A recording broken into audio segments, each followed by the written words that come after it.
Rikthehemi në studion e nderuar televizionistëve pas Monika Kryemallit pjesë parë dhe Spartak Ngjelës në pjesë të dytë. Tani jemi sikurse kemi njoftuar me Erland Bimon, ish ambasador në Shtetet e Bashkuara të Amerikës dhe ekspertin në çështjeve të sigurisë Artur Meçollarin, ish komandanti i flotës. Faleminderit shumë që jemi të dy bashkë. Pyetja që kam është menjëhershme, plani i Donald Trumpit që shumë lider botror e kanë vlerësuar dhe e kanë përshëndetur. Ka gjasa të pranohet?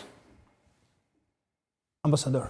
Se pranohet apo jo nga Hamasi, se ata kanë mbetur. Ata kanë mbetur. Megjithëse pyetja shtrohet edhe si do të reagojnë anëtarët e koalicionit të qeverisë kryeministit Netanyahu, sepse reagimet e para edhe nga Smotrich edhe nga Ben Gvir kanë qenë super negative, që do ta shikojmë edhe qenien e tyre në koalicion. Kështu që nuk pritet vetëm Hamasi që përgjigje do japi, po vetë ekstremi i qeverisë së djathtë të ekstremit të Netanyahu. Pse? Mund ma shpjegoni ose publikut pse ata janë skeptik, pse izraelitët janë skeptik për gjën? Çka, kam përshtypjen që përpara se të diskutohen pikat e planit apo planin vetvete, duhet parë çik planin më të përgjithshëm, një këndvështrim më të përgjithshëm. Sipas Gideon Levit, që është një politikan, kryesisht gazetar politike, le të themi, ai thotë problemi që 82% e izraelitëve përkrajnë genocidin në Gaza vjen nga fakti që ne, izraelitët, mendojmë që jemi popull i zgjedhur, kemi arritur gjithmonë i zgjedhur i Zotit nga Bibla, kemi arritur që edhe duke qenë pushtues e quajmë veten viktim, dhe më kryesore kryesoreve është që ne nuk i quajmë njerëz ata palestinezët, pra i konsiderojmë si qenie subhumane. Dhe si të tillë nuk mund të jenë ata palë në një marrëveshje që bën Izraeli. Dhe po ta shikosh, gjithmonë marrëveshjet kanë qenë ose të ndërmjetme ose dhe kësaj radhe kemi një plan paqe të propozuar nga presidenti i Shtetit Bashkuar të Amerikës. Kështu që kur vjen puna për të zbatuar atë plan, dhe po ta shikosh një këndvështrim për palestinezët e Gazës apo palestinezët në tërësi? Në përgjithësi. Në përgjithësi, po ata janë ulur me palestinezët. Si? Janë ulur me palestinezët, kanë bërë marrëveshje dhe me Yasser Arafatin që vendoste bomba, që u konvertua nga një terrorist i dezinjuar në një njerit paqes. Bëhet fjalë për marrëveshjen në Threeshin në 2000 Clintonit. Me Clintonin. Po nga në Threesh deri tani janë 40 vjet sa kanë kaluar gati, 30 kusur vjet. Kështu që nuk i ndryshon gjë faktit që pse kanë bërë marrëveshje, publiku izraelit po mban këtë qëndrim që po mban ndaj çfarë po ndodh sot në Gaza. Kështu që shanset që një marrëveshje paqe të ketë sukses, kur po ta shikosh atë planin e paqes, ai ka më shumë të drejta për izraelitët dhe detyra për palestinezët.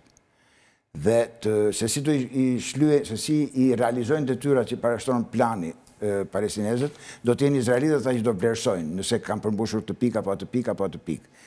Për të rënë pak më shkurt, meqense po hym ke plani, 2-3 gjëra jashtëzakonisht rëndësishme, mbi të cilat pastaj do të ndërtohet gjithë ndërtimi apo administrimi.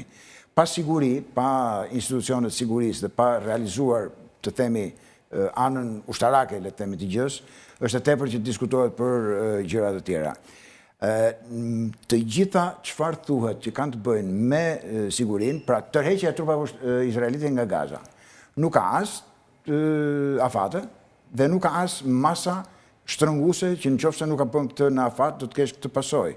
Kështu që është më shumë një shprehje e qëllimeve të mira nga ana e Shtetit Bashkuar të Amerikës, sesa është një plan real. Po ashtu rikthimi në luftë, ka shumë të ngjarë që dhe nëse pranon Hamasi dhe liron pengjet, menjëherë mbas lirimit të pengjeve do të ndodhë ajo që ndodhi edhe në Mars, ku mbasi u lirua kontingjenti i parë i pengjeve, u tha që Hamasi ka shkelur marrëveshjen dhe u kthyen prapë aty ku ishin.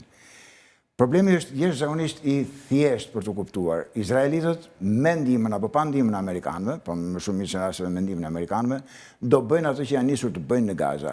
Gaza dhe West Bank, sipas generalit izraelit që kam dëgjuar para 3-4 orësh, nuk diskutohet që do janë pjesë sovrane e shtetit të arshëm të Izraelit.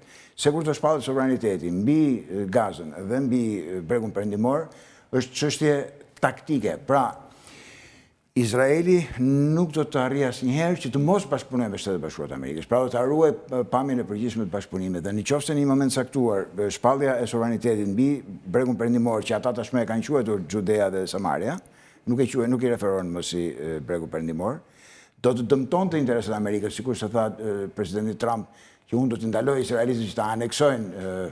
Pra, për momentin Trumpi e tha, po Trumpi nuk e mban dot se nuk ka asnjë pushtet ekzekutiv mbi Izraelin. Dhe kush do ta njihte këtë Izrael të madh kush nga vendet se ka rezolut OKB-s për 2 shtete, të 48-ës.